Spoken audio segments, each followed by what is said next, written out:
যখনই খবরের কাগজ কিংবা নিউজ চ্যানেল খুলে বসেন, একটা জিনিস বারবার চোখে পড়বে, কোথাও না কোথাও যুদ্ধ চলছে। আর এই যুদ্ধের কেন্দ্রে প্রায়ই থাকে ইসরায়েল, কখনো গাজা, কখনো লেবানন, কখনো আবার সরাসরি ইরানের সঙ্গে টানটান উত্তেজনা। শুধু তাই নয়, যুদ্ধে মিত্রদের পাশেও থাকে অস্ত্র দিয়ে। তখন মাথায় একটা প্রশ্ন উকি দেয়, এই দেশটা এত অস্ত্র পায় কোথা থেকে?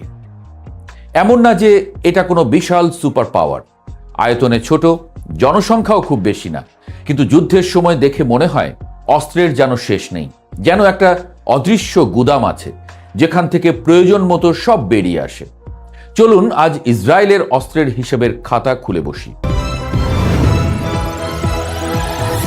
প্রথমেই একটা ছোট্ট টাইম মেশিনে চড়ে চলে যাই 1967 সালে।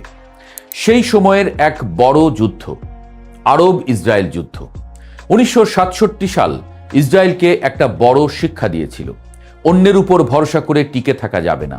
এই শিক্ষাটাই বেশ ভালোভাবে রপ্ত করেছিল ইসরায়েল। তারপর থেকেই তারা মিশনে নামে নিজেদের অস্ত্র নিজেরাই বানাবে। ভাবুন তো, এক সময়ের স্রোতে গড়ে ওঠা ছোট্ট দেশটা ধীরে ধীরে তৈরি করে ফেলল বিশাল এক অস্ত্র শিল্প।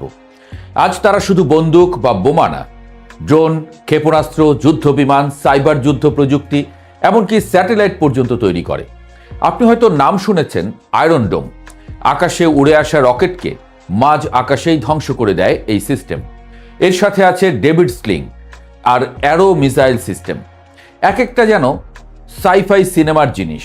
মানে ইসরায়েল শুধু অস্ত্র ব্যবহার করে না, অস্ত্র বানায়, আবার সেই অস্ত্র বিক্রিও করে।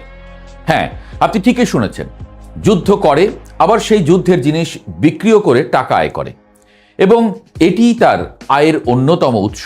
Stockholm international piece research institute বলছে, ইসরায়েল এখন বিশ্বের 7ম বৃহত্তম অস্ত্র রপ্তানিকারক দেশ।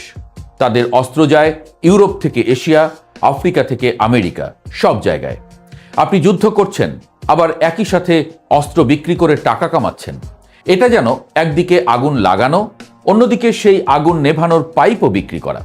তবে এখানেই গল্প শেষ না। আবার আসি তার বড় ভাইয়ের কথায়।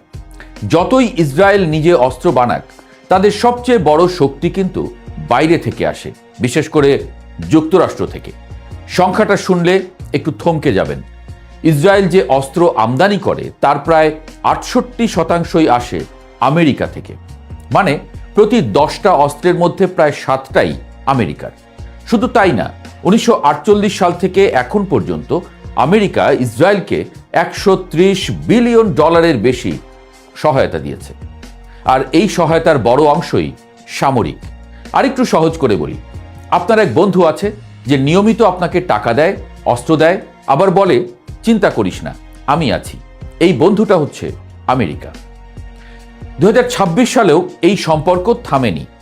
নতুন করে $667 কোটি অস্ত্র প্যাকেজ অনুমোদন হয়েছে। এর মধ্যে আছে অত্যাধুনিক যুদ্ধ বিমান F-35, F-15, যেগুলো আকাশে উড়ে গেলে প্রায় অদৃশ্য হয়ে যায়। এখন প্রশ্ন আসতে পারে, শুধু আমেরিকাই? না, আরও আছে।